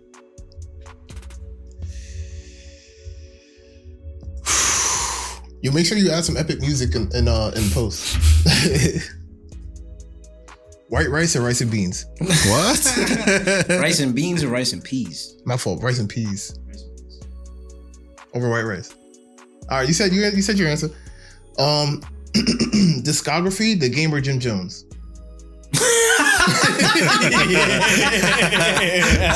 Yeah. Oh man. Yeah, nigga. The game, nigga. Bullshit. What up, nigga? The game, bro. Okay. Quiet as it's kept. Gundam Wing. Yo, this thing is shady, yo. That's funny.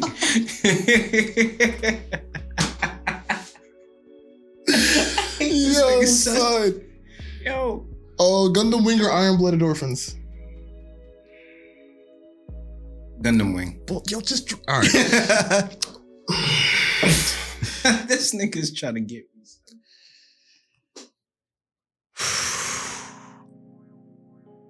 Charizard or Dragonite? I'm sorry, Charizard or Dragonair? Dragonite. Dragonite's the one with the wings. Charizard or Dragonite? Charizard. whatever.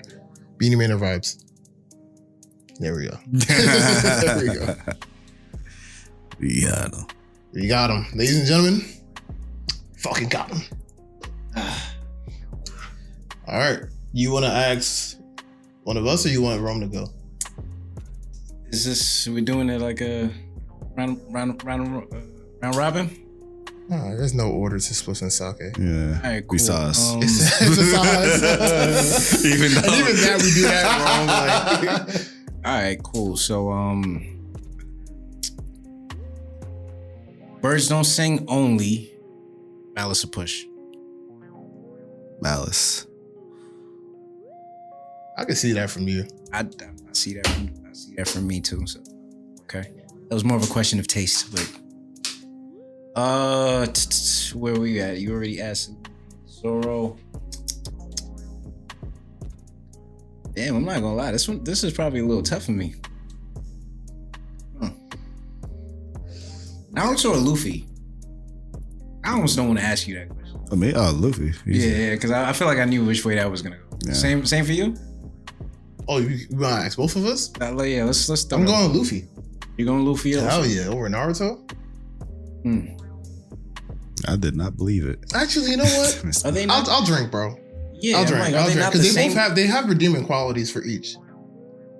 I find them to be the same character. No, in a lot of ways. They're not. But in a lot of ways, though, the Tokyo Jutsu goes crazy. I respect their morals and there ain't no talking. for Luffy, there's no talk no jutsu with Luffy. His talk no jutsu is left and right and feet. It's talking no jutsu. Give me something to eat. Type. It's a different and tell me why you ain't eating. I think it's more because everybody eats. It's more in the way in which like they can take someone who is completely adverse to them and bring them to their side. Like I think that's a pretty common. But what with Luffy? Luffy doesn't turn enemies into allies. He destroys your dreams. He did with what's the Sandman nigga? Crocodile. He didn't turn him into his ally. It was a mutual agreement. I mean, it was a mutual beneficial agreement, but at the end of the day, like they both Crocodile's not gonna ride for Luffy. He ain't on the Grand Fleet. Yeah, that's not. That's fair. That's fair. Let's see. What else can I do? Let's keep it in the theme of One Piece. Whitebeard or Akainu? Come on, bro. You crazy? Come on, big beard. Oh dear. Marco. Damn, I've been meaning to memorize how to say the One Piece is real in Japanese. One Piece. No, One Piece. What a sonata. Some shit like that, bro. No, it's fine, bro. Let's see. We had literally like a week and a half to prepare. Well, it's been different because like. Let's see. Full House is Saved by the Bell. Saved by the Bell. Yeah, I never really watched Full House at all. Full House was two happy white people. Yeah, but it wasn't if you actually watched it. Dang, well, I guess you're right, but there's at least a one black shorty in like that theme song was too happy. Yeah, and I guess that's true. I think me personally, I enjoy white turmoil, and I think you get a little like that's my favorite genre of television. I think if you haven't watched Succession, peak white turmoil right there. Peak. Check that out. I love seeing. No, shout out to Succession too. Nah, for real, yo. But yeah, like that's that. If we're gonna get specific into in terms of what my favorite television genre is, it's that. Like I love seeing a good degree of white sufferings. Yo, man, respect. Look at the shit that we've been watching on television. Anyway, word. Go. Yeah, I forgot. It's all right. Nah. Daytime pass. Yeah. Let's see. Have you watched Succession or Entourage? I haven't watched Entourage. Damn, that's a tough one. I'm out. I'm out. No more sake time with me. What you got for him, Room? Well, it's gonna be hard because obviously I don't know much, but give it your best shot. I got questions, but if he didn't, if it isn't, yeah. All right. GNX or Let God Sort Them Out?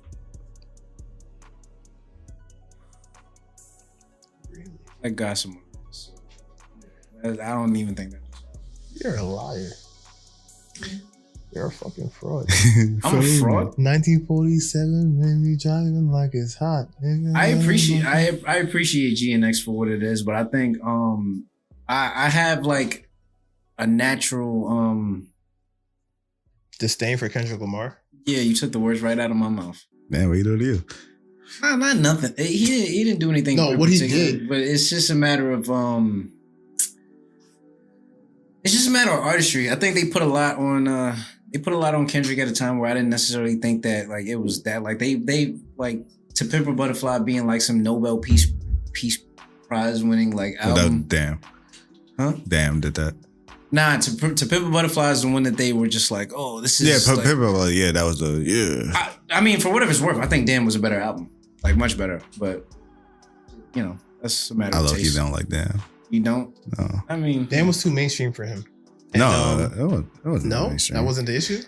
I think I enjoy, even though Damn was a theme, but I do enjoy his more themed heavy projects. How you feel about Untitled and Unmastered? I didn't even listen to that one. That's my favorite shit from Kendrick.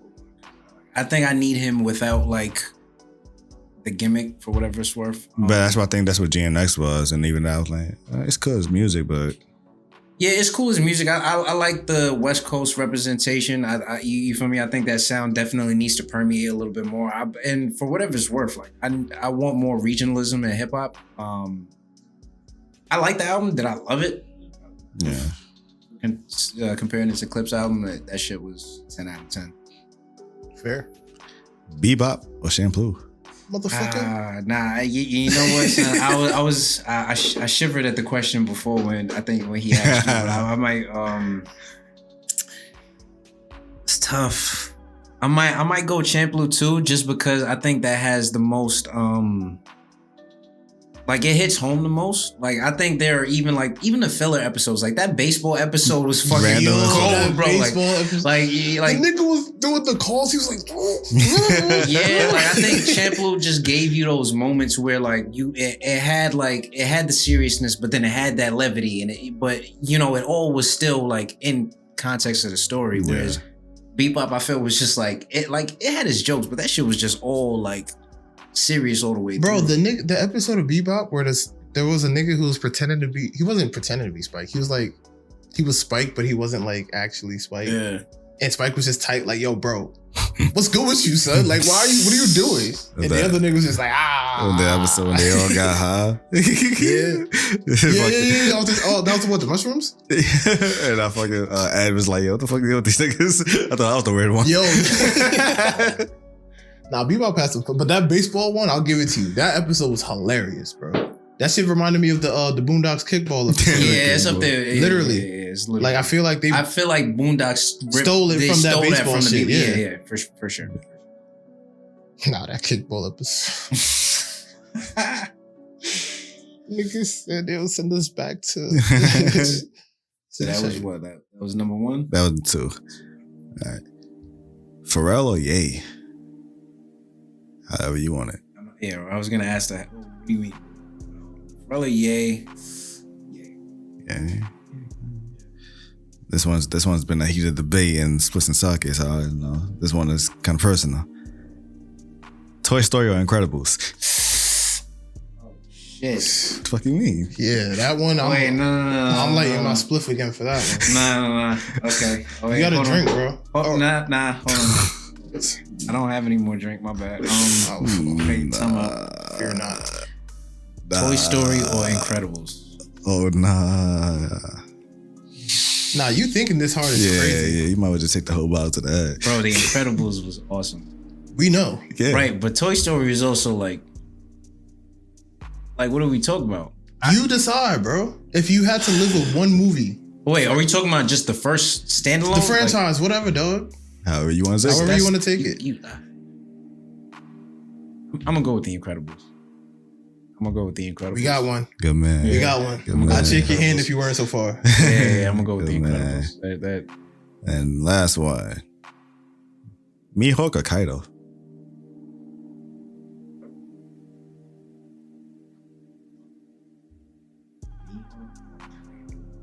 You know what's crazy? Just fake a right answer.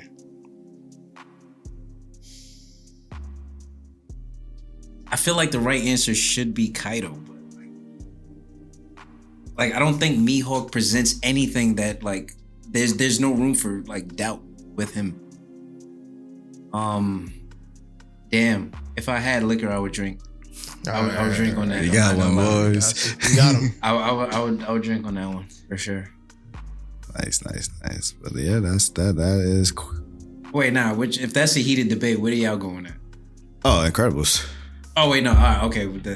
Yeah, I was going Incredibles both way. Yeah. Z was trying to make a case for Toy Story being better than Incredibles. Nah, Toy Story is that's a phenomenal. We don't care. Yeah, we're not saying that. But That's not what we're saying. Better than Incredibles? The Incredibles is damn near a perfect movie, and the sequel that came out 15 years later was also a phenomenal movie. Like Toy Story 1 was cool, right? Toy Story 2 was cool. Toy Story 3 was, and then 4 was just dirt. The end. You know, so was 4 the one with the I ain't watched that shit. With the claw? No, that's the first one. Nah, I think that might have been 3. There was one. Well, what you like, mean? Cause the claw was technically all of them. Yeah, but like that's what I was saying. there was. You can't remember, bro. Yo, listen, I went with the Incredibles anyway, man. You got Samuel L. Jackson playing Frozone. That's you. You already have like a cemented character right there. He's my super suit. Fun fact. I said, "Where's my super suit?" That robot Frozone was supposed to fight that robot first. When Mr. Incredible fought it. Oh, but he was too busy looking for his super suit. No, she was tracking him, but when she was on the phone with Syndrome, she was like, "Oh, he's with Incredible," and he swapped his plans. They was originally going for Frozone. That's why he fought him in the lava, because he wasn't be able to use his powers. That makes sense. Yeah. Look at that, bro. Like, come on, bro. Toy Story doesn't have that. The amount of Easter eggs that I just keep on finding out about the Incredible, and I only remember them because I've seen the Incredibles so many times. Yeah, but which one had a bigger cultural impact? Toy Story. Toy Story, yeah. But like, because Toy Story came out that Toy Story came out in 99. Yeah, so they had time. By the time Incredibles came out, what's that? What, they had time and resources. 05? But you know what's better than both of them? Probably earlier 3. Yeah, I feel like Incredibles was like 03. Yeah, but still, that's a good. Which, to me, that puts it within the same window. Bro, if you can make a fire movie post 9/11, you got it. It's a lot of bullshit post 9/11, bro. It was 04, so. Toy Story had time, and Toy Story 2 probably came out early. Toy Story 2 was probably 03. Toy Story 2 was 99. Toy Story 1 was 95. Toy Story 2 was 99. So they had a 2-movie gap over. Incredible still came and said, "Yeah, let me show you how to do it." But yeah, we good. Shit, man. I think we did it. That's it, man. Yo, close us up while I finish this so-so. Shout out to you, dog. How do you feel, man, now that you've like done this? How does it feel on the other side? This was fun. Right? Yeah, this was definitely fun. I mean, I remember when this was just an idea. And, literally. You know, like literally. Just seeing it like actually in fruition. You got the big Soto sponsorship. Am I bugging? We have met before, did we? Yeah. I think I met him the same time I met you. At the karaoke spot. Was you at the karaoke spot? You was there that day. He only went to the karaoke spot once, right? Nah, I've been to the karaoke spot a couple times. It was 420. With Z. It was on 420. And yo, shit. Yeah, I might have. Yeah, interesting. Cause that's the 420, not this year. Not this year. Not 2 years ago. Yeah, yeah, it's 2 or 3 years. Cause that's when Z crib burnt down. Made it not pulled up. And then that might have been. He like, I'm Max. Yeah, the spot in Bohemia, right? Yeah. So, interesting. That's full circle. This is a beautiful moment, man. Thank you for having me. Glad to be here. Thanks for pulling up, dog. Anytime you need me, just a couple blocks away. Yes. Show you right. I'm only one call away. Shout out to Jason Weaver. That man. Listen to that new album. Yeah, I heard it. That man said, "Just give me the royalties to my song." And he was set for life on that Lion King. Can't beat that. He said, "Nah, don't just pay me one. Like, I want the royalties to that song. I want that song." Now listen here. I likes it. And I wants it. It's the easy way of the hard way. The choice is yours. But all right, though. Split Sake, like, comment, subscribe, share. Rate for the audio listeners. Yeah, rate for the audio listeners. Until next time. Peace. Shut up. Yeah, man.